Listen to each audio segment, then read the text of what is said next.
नमस्कार दोस्तों, आप देख रहे हैं समाचार एजेंसी ऑफ इंडिया में लिमटी की लालटेन का 107वां एपिसोड। आज हम बात करते हैं आपदा प्रबंधन की। जिस तरीके की आपदाएं आ रही हैं, जिस तरीके की आपदाएं आती रही हैं, उसके बाद आपदा प्रबंधन पूरी तरह कागजों पर ही दिखता है।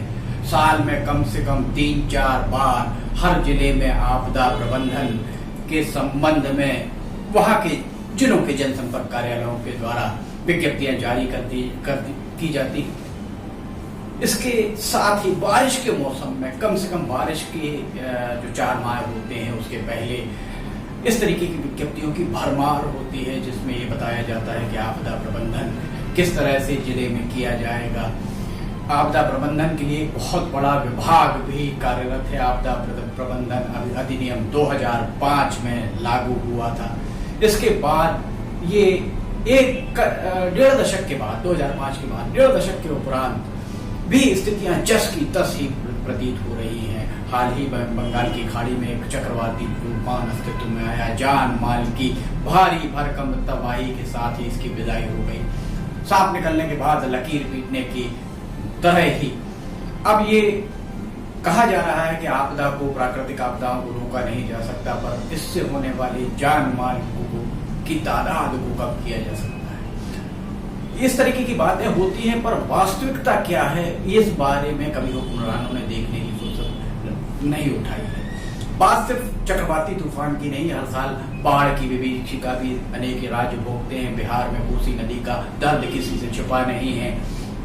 कभी भूकंप से धरती थर्राती है तो कभी अल्प वर्षा, अति वर्षा का भोगमान भी किसानों को भोगना पड़ता है। केदारनाथ की तबाही लोगों के जहन में आज भी ताजा हो गई।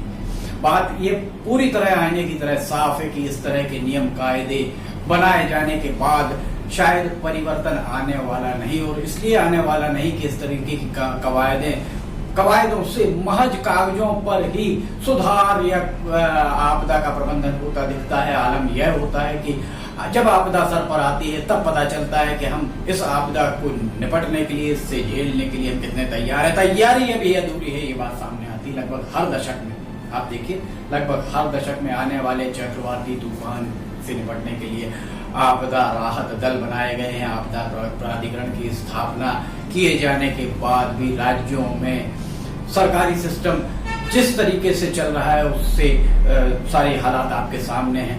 माना तो ये जाता है कि इस तरीके की आपदाएं आने के बाद सरकारी सिस्टम देश को चाक चौबंद रखेगा, पर इस तरीके की व्यवस्थाओं के लिए पहले से ही इस बात की तैयारी की जानी चाहिए कि राहत के लिए क्या किया जा सकता है। आपदा आएगी तो उसके उपरांत क्या किया जाएगा। अगर बात हम वैश्विक महामारी कोरोना की करें तो एक सदी में कोरोना की नहीं, वैश्विक महामारियों की हम बात करें तो सदी में एक आध बार ही इस तरीके की महामारी आती है। इस तरीके की महामारी से सदी में एक आध बार ही लोग दो चार होते हैं। लगभग 2-3 पीढ़ी पहले इस तरीके की महामारी से लोग दो चार हुए होंगे। इस तरीके की बातें आज की पीढ़ी का किताबों में ही इसे पढ़ती है। इसके अलावा जब ये इस तरीके की बातें आती हैं तो प्रशासन ये कह सकता है कि वो इस तरीके की आपदा से अनजान है, क्योंकि आजादी के बाद पहली बार इस तरीके की आपदा आई है। ये बातें सिरे से खारिज किए जाने लायक है। कोरोना कोविड-19 की संक्रमण की बात करें तो देश को जनवरी माह में ही पता चल गया था कि कोरोना कोविड-19 का संक्रमण चीन से आरंभ हो चुका है और देश में यह आ भी सकता है।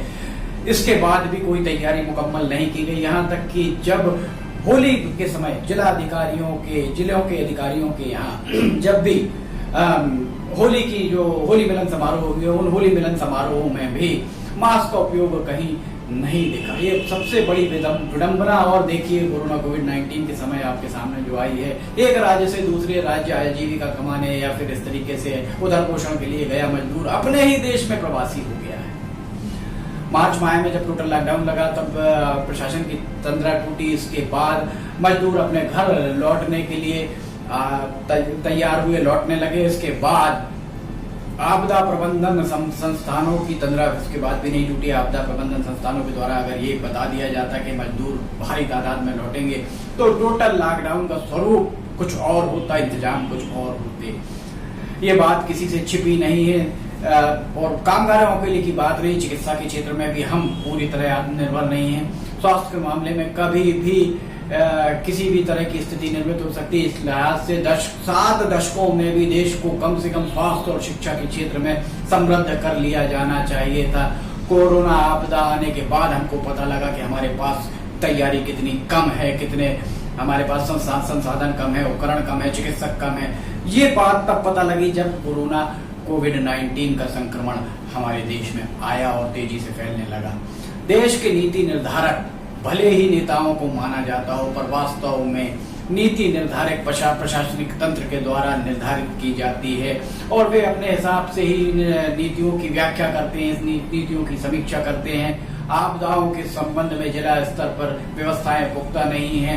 जैसे अचानक आने वाली आपदाओं के लिए, बाढ़ हो या इस तरीके की आपदाओं के लिए जिला स्तर पर ही प्रशासनिक तंत्र अगर सक्षम नहीं है, तैयार नहीं है, तो फिर कोविड-19 जैसी बीमारी से निपटने के लिए, कोविड-19 जैसी बड़ी बीमारी, महामारी से निपटने के लिए प्रशासनिक तंत्र को तैयार, चाक चौबंद कैसे माना जा सकता?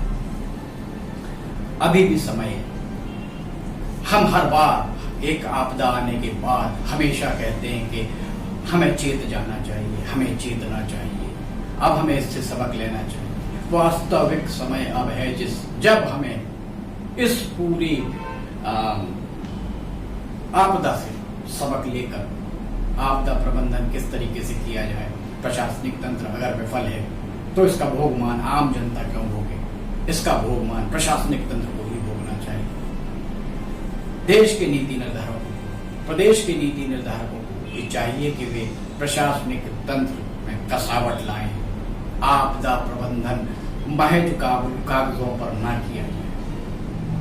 अब ये समय है, जब जागे तब सवेरा, इसीलिए कहा गया है। पर एक बात और कही जाती है, जगाया उसको जा सकता है जो सो रहा हो, पर जो सोने का स्वांग कर रहा हो, जो निंद्रा का स्वांग कर रहा हो, उसे जीवन में आप कभी नहीं जगा सकते। ये बात राजनेताओं को समझनी है।